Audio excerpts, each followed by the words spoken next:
මගේ නම අෂාන්. පදිංචි වෙලා ඉන්නේ මහරගම. මම මේ කියන්න යන කතාව වුණේ මීට අවුරුදුකට විතර කලින්.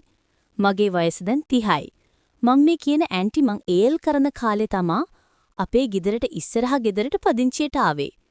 රෙන්ට් එකට. ඒ වෙනකොට ඇන්ටිගේ වයස 30යි. ඇන්ටි පට්ට දෙකම හිත ඇදිලකන කළු පාට ලස්සන දිග කොණ්ඩයක් තියෙනවා ඉන ගාවට දිග. ඉස්සර ඉතින් ඇන්ටිව මතක් කරන් අතමරන එකම තමා වෙඩි.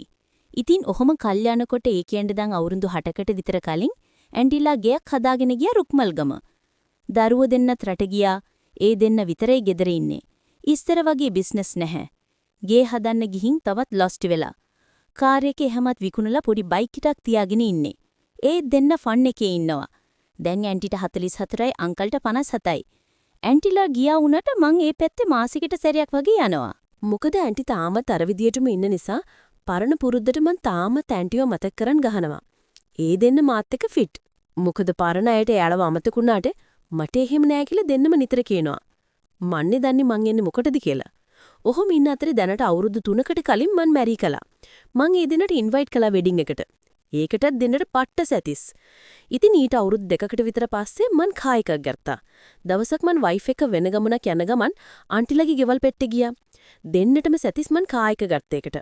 පස්සේ තේ බීලා පැයක් විතර එහෙ ඉඳලා ආවා. ඔහොම මාසයක් විතර යද්දි දවසක අංකල් මට කෝල් කරලා ඇහුවා එයාලට හෝම් කමින් එකකට යන්න කායිකේ මට එන්න පුරලන්ද කියලා. මං කිව්වා කායික දෙන්නම් අංකල්ලා ගෙහින් එන්න කියලා.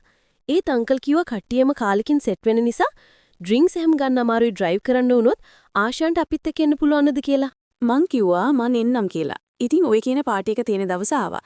පාටි එක තිබුණේ කොළඹ 5 ස්ටාර් හොටෙල් එකක. අංකල් මට කිව්වා හවස 5ට එයාලගේ ගෙදරට එන්න කියලා. ඉතින් මං කියපු වෙලාවට මෙහෙ ගියා. මං යන ගමන් ගුලියකුත් අරන් ගියේ. මොකද එයාලා එනකල් ගුලිය දාලා සින්දුවක් අහගෙන ඉන්න හිතාගෙන. කොහොම හරි මං අංකල්ගේ ගෙදර ගියාට ඇන්ටි හිටියේ නෑ. අංකල් කිව්වා මං ඇන්ටිව සැලූන් එකට අරලව ඩ්‍රෙස් කරන්න. අපි යන ගමන් ඇන්ටි වෙතනින් ගන්න ඕන කියලා. ඉතින් අපි 5:00 විතර සැලූන් එක ළඟට ගියාත් ඇන්ටි ඩ්‍රෙස් කරලා ඉවර නෑ. තව විනාඩි 15ක් විතර ඉන්නකොට ඇන්ටි සැලූන් එකෙන් එළියට ආවා. ඇන්ටිව දැක ගමන් මට පිස්සු වගේ. ඇන්ටි ඇඳලා හිටියේ රතු පාට සාරියක්. කළු පාටත් නැති හැට්ටයක් එක්ක. හැට්ටේ ගණක් කොට එකක්. සාරියත් හිප් එකට ඇඳලා තිබුණි. ඇන්ටිගේ සුදු බඩ රතු පාට සාරියස්යෙන් පේනකොට ඉවස ගන්න බෑ. පපුව පිම්බිලා ඇන්ටි කායකට නගින්න ඇවිත් අපහු හෙරුණා බෑග් එක අමතකුණා අරන් එන්නම් කියලා. ෂා එතකොටයි දැක්කේ ඇන්ටිගේ කළු දිග කොණ්ඩ ඉන ගාවට වෙනකන් කඩ වැටිලා. මට කරන්ට් බෙදුනා වගේ වුණා ඇන්ටිව දැක්ක ගමන්. ඇන්ටිවිත් කායිකේ පස්සේ සීට් එකේ වාඩි වුණා. ඇන්ටිව දැකපු ගමන් මට එක සැරේටම කියවුණා ඇන්ටි අද මාර ලස්සනයි හින්දි නිලියක් වගේ කියලා. ඒ ගමන ඇන්ටි කිව්වා අෂාන් හරි මගේ ලස්සන දැක්කනේ තෑන්ක්ස් කියලා. එකෙන් මට අමුතු ගැම්මක් ආවා. මං ඉතින් හොරෙන් ඇන්ටි දිහා බල හොටෙල් එකට ආවා. එතකොට 6:45 විතර ඇති. ඇන්ටි අංකල් එක්ක බැහැලා යන ගමන් මන් දිහා බලලා කිව්වා අපි ගිහින් යනකම් පරිස්සමට ඉන්න කියලා. ඒ ටෝන් එක පට්ට. මට ඒ වෙලාවේ මොකක්ද වුණා හොඳටම විශ්ුණා. පස්සේ මං කායක පාකින් එකේ කලුවරට වෙන්න තිබුණ හරියක නවත්තලා ගෙනිච්ච ගුලියත් කටේ දාගෙන ෂේප් එකේ සින්දුවක් අහන්න පටන් ගත්තා. ටික වෙලාවකින් ගුලිය වෙදුණා පළු යන්න.